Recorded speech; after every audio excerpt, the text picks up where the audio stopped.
Assalamualaikum warahmatullahi wabarakatuh. Perkenalkan, nama saya Nur Halimah dengan ekor NIM 078. Di sini saya akan menjelaskan mengenai stratifikasi sosial.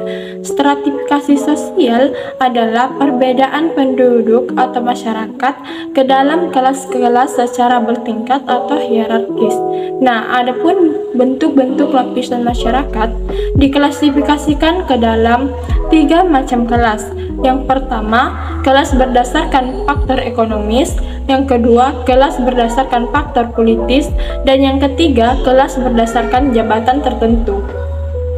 Adapun unsur-unsur stratifikasi sosial, yang pertama itu kedudukan atau status, yang terdiri dari ascribed status, artinya yang diperoleh atau bawaan, dan acquisite status, artinya yang diusahakan. Yang kedua itu peran, di mana peran mencakup 3 hal. Yang pertama, peran meliputi norma-norma yang dihubungkan dengan posisi atau tempat seseorang dalam masyarakat. Yang kedua, peran adalah suatu konsep tentang apa yang dilakukan oleh individu dalam masyarakat sebagai organisasi. Yang ketiga, peran dapat dikatakan sebagai perilaku dilakukan yang penting bagi struktur sosial masyarakat. Terjadinya stratifikasi sosial, yang pertama itu sistem pelapisan yang terjadi dengan sendirinya. Contohnya yaitu lapisan berdasarkan umur, jenis kelamin, kepandaian, dan lain-lain. Yang kedua itu sistem pelapisan yang terjadi karena dengan sengaja disusun untuk mencapai tujuan tertentu. Contohnya pembagian, parpol, TNI, perusahaan, dan lain-lain. Assalamualaikum warahmatullahi wabarakatuh. Perkenalkan, nama saya Firdayanti dengan NIM 20014140082. Di sini saya akan menjelaskan sistem pelapisan masyarakat. 1. Bersifat tertutup. Setiap anggota masyarakat tetap berada dalam status yang sama dengan orang tuanya. Contoh, dalam masyarakat India yang berkasta dan lain-lain. 2. Bersifat terbuka. Setiap anggota masyarakat mempunyai kesempatan untuk berusaha dengan kemampuannya sendiri. Dasar stratifikasi sosial. 1. Ukuran kekayaan. 2. Ukuran kekuasaan. 3. Ukuran kehormatan. 4. Ukuran ilmu pengetahuan.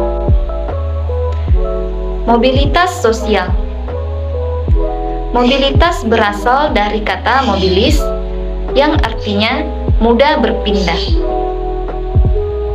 Mobilitas sosial adalah gerak perpindahan seseorang ataupun sekelompok warga dari status sosial yang satu ke status sosial yang lain. Perkenalkan, nama saya Rekadi Pamungkas dengan ekor NIM 083. Di sini saya akan menjelaskan tentang jenis-jenis mobilitas sosial. Berdasarkan tipe, mobilitas sosial dibagi menjadi 4. Yang pertama ada mobilitas sosial vertikal atau tidak sederajat, dan kedua ada mobilitas sosial horizontal atau sederajat. Yang ketiga ada mobilitas sosial lateral atau mobilitas geografis. Dan selanjutnya ada mobilitas sosial struktural. Berdasarkan ruang lingkup, mobilitas terbagi menjadi 2. Yang pertama mobilitas antar generasi, dan yang kedua mobilitas intragenerasi. Saluran mobilitas sosial. Yang pertama adalah contoh mobilitas antar generasi, yaitu angkatan bersenjata, lembaga negara, dan juga lembaga pendidikan. Dan selanjutnya adalah contoh mobilitas intragenerasi. Yang pertama adalah organisasi politik, lembaga ekonomi, dan juga keahlian. Assalamualaikum warahmatullahi wabarakatuh. Perkenalkan, nama saya Krisdayanti Patombe dengan ekor NIM 084. Di sini saya akan melanjutkan materi dari teman kelompok saya. Adapun faktor-faktor pendorong mobilitas sosial yaitu Yang pertama, status sosial, yang kedua, keadaan ekonomi, yang ketiga, situasi politik, dan yang keempat, pertumbuhan penduduk. Kemudian, adapun faktor-faktor penghambat mobilitas sosial, yaitu yang pertama, adanya perbedaan ras dan agama, yang kedua, adanya perbedaan jenis kelamin, yang ketiga, diskriminasi kelas, yang keempat, kemiskinan, dan yang kelima, pengaruh sosialisasi yang kuat. Adapun dampak dari mobilitas sosial yaitu yang pertama, mendorong seseorang untuk maju, yang kedua, mempercepat perubahan sosial, yang ketiga, menimbulkan kecemasan dan ketegangan, yang keempat, yaitu keretakan hubungan dalam kelompok primer, yang kelima, yaitu menimbulkan pertentangan atau konflik. Adapun pertentangan tersebut antara lain, yang pertama, pertentangan antar pribadi, yang kedua, pertentangan antar kelas, yang ketiga, pertentangan antar kelompok, dan yang keempat, pertentangan antar generasi. Demikianlah materi yang dapat saya bawakan. Sekian dan terima kasih.